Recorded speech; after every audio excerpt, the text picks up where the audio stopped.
Hey everybody, welcome back to Tenza Motorsports. This is our supercharging our E46 M3 330 CI Part 2. So if you don't already know, go watch Part 1. We install a supercharger. This is an M54 B30 motor, and we just did a VF Engineering supercharger kit on it. Today we're going to talk about the supercharger fluid. We're going to get that changed out. I'll show how to do that. It's pretty simple. And then also talk a little bit more about Revmatch and what exactly we're doing for this car in terms of tuning. But before we get into that, make sure you are subscribed to the channel, like if you enjoy this type of content. Instagram for this car is Nikki_Nightmare46. And our main Instagram where we do giveaways is Tenza_Motorsports. And all you have to do to be part of those giveaways is be following us on Tenza_Motorsports on Instagram. All right, so this car right here now has a fully functioning VF Engineering supercharger. Revmatch has done some tuning, so it does run and drive, and we will be showing that in today's video. The car was a little bit rough to get tuned, but it's something that I wish I could record and show everybody, but it's just insane the entire time you're tuning, because we actually had Revmatch do some live tuning. So he's on TeamViewer and he's making sure that the car's running right and we're getting live data logs and stuff like that. And so I don't want to waste any of his time. And so every time he's like, okay, swap the injectors or change this, turn the car on, turn the car off, whatever we need him to do, drive at 30 miles an hour. Okay, do a wide open throttle. It's kind of exhausting. It's very difficult to get caught on camera. No time is wasted. We get right down to it and make sure that everything gets done in a very timely fashion. If you're interested in getting custom tunes for your car, make sure to check out Revmatch. I'll have all their information linked down below. They are fantastic and they do really good stuff. So this car is going to have no pops, no exhaust pops. Because the exhaust is set up the way it is, the popping on it doesn't really sound that good. So we're actually having him take those off, but it's an option for your car if you like the backfires and things like that as you decelerate. The other thing that we're doing is we are keeping our launch control, which is really cool. He can do launch control. Other than that, we basically have the car tuned for around 6 PSI. We're pretty sure that's roughly what the supercharger will produce. We've got our boost gauge, we've got our AFR gauge. We installed those very end of last video. Today we're gonna be doing a supercharger oil change. Luckily enough, this only has to be done every 7,500 miles or so because these are kind of expensive. It comes in like this little 4-ounce thing. And yeah, so we'll be doing that real quick and then we'll be taking this car for a drive, talking about the way it feels. We're still doing data logs and things like that, so it's not gonna be like tip-top shape right now. I think we have like 3 or 4 live data updates that we did the last time we had Revmatch helping us out. So we're gonna pop the hood here and I'll show you how to get this swapped out. And then once we're done with the boring stuff, we'll get to go for a drive. All right, so here is the supercharger. You have your fill and your dipstick, and then you have your drain line. So there's your drain line. Once you're done with this, you'll just kind of put it back down into the engine bay. The only downside to this supercharger kit is, as you can see right here, this is the power steering reservoir, and you can't get at your dipstick without removing this. So it's not a huge deal.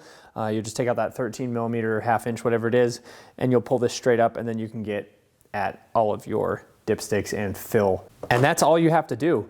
This should be one fluid change.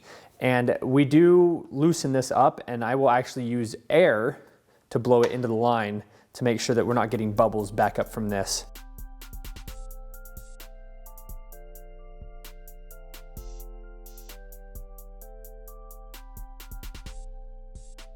Well, my camera wasn't on, but I've got my air hose here, put it into the bottom, I put my thumb over the top, and I blew the fluid that was in there out. So I'm not super happy that I missed that on camera, but the fluid is now out, and we've got our new stuff here. It has this cool little cap on it. So we will just be adding that here to the top. And as soon as I start seeing it come out of here, then I'll stop, we'll tighten it up, and then I won't have to do any more of that. So we'll add a little bit more air to it. Okay, so I'm just barely starting to see it come out the end here. We'll tighten that up. And then now we'll add the rest of this, and then we should be able to just check our levels with the dipstick. You have to run the dipstick all the way in and then all the way back out. All right. So it looks like our oil is right in the middle of our dipstick. It's actually just a little bit on the high side, and that is good. So as of right now, I'm going to put the fill plug back in. I'll make sure this is tight. We'll put the drain plug back in. I can leave this loose as long as it's not touching the pulley. You've got to be careful about that because this does sit very close to the pulley. We'll start the car, I'll let it run for a little bit, and we'll make sure that the oil level doesn't really change that much. They tell you to run it like 5 or 15 minutes or something like that. I know this is a little bit boring, but it's something that I think is important and a little bit more behind the scenes than we show a lot of the time. So yeah, you get to experience an oil change before we go out and get to experience the car in full.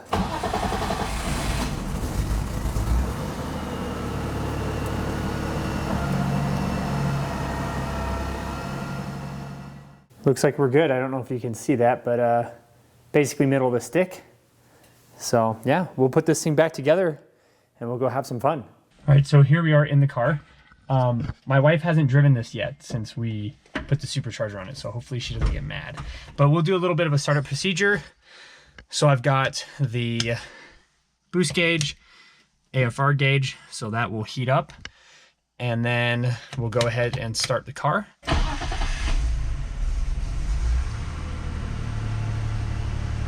Still starts a little rough, and ignore the dash lights. We're still working on those. Nothing is actually broken, it's just dash lights.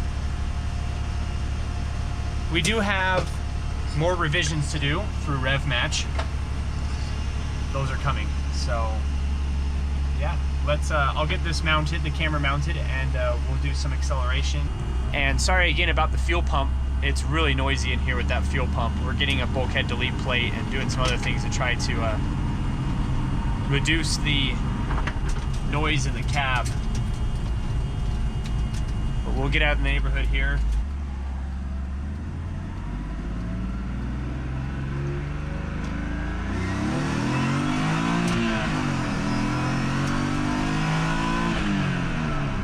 Okay, well it's definitely a lot faster than it used to be. Holy crap. Well, I can't actually tell you how fast it goes because the speedometer isn't working, but that was most of the way through second gear.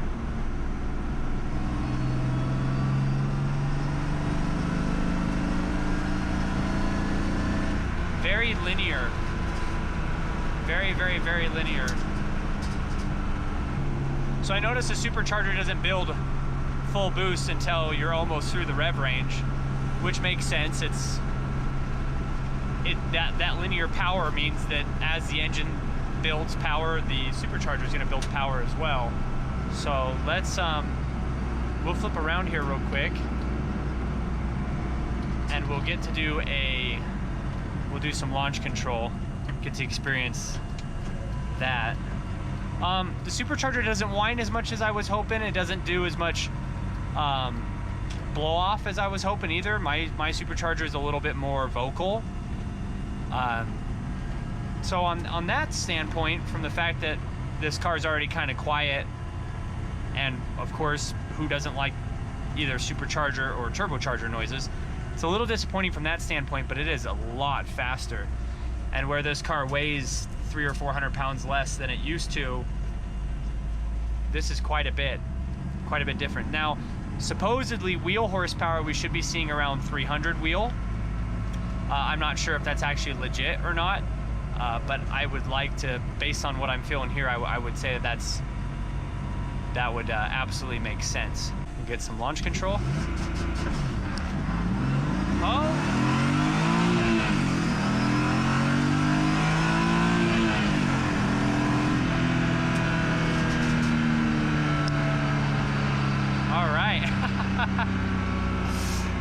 Yes, that is fantastic.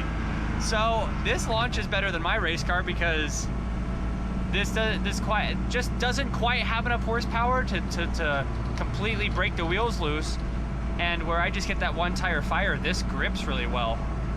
Yeah, that was, if you put this car and my car up next to each other, even though this doesn't have as much power, by the time mine caught up, man, it would be so close.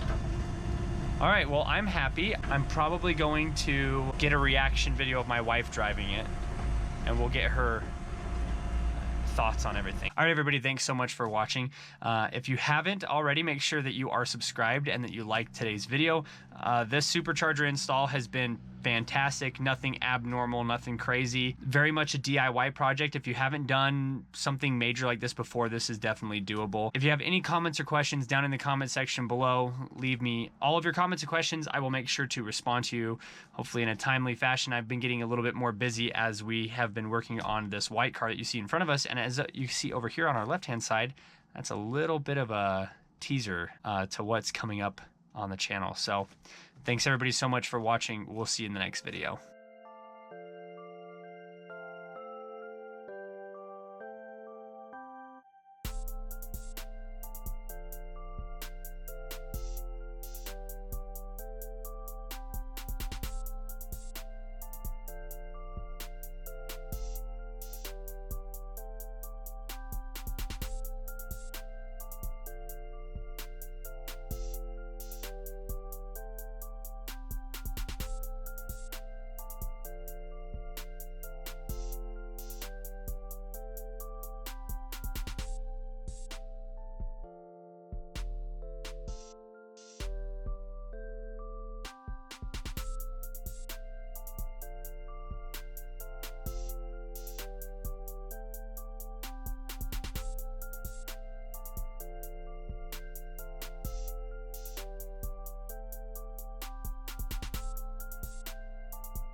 Bam!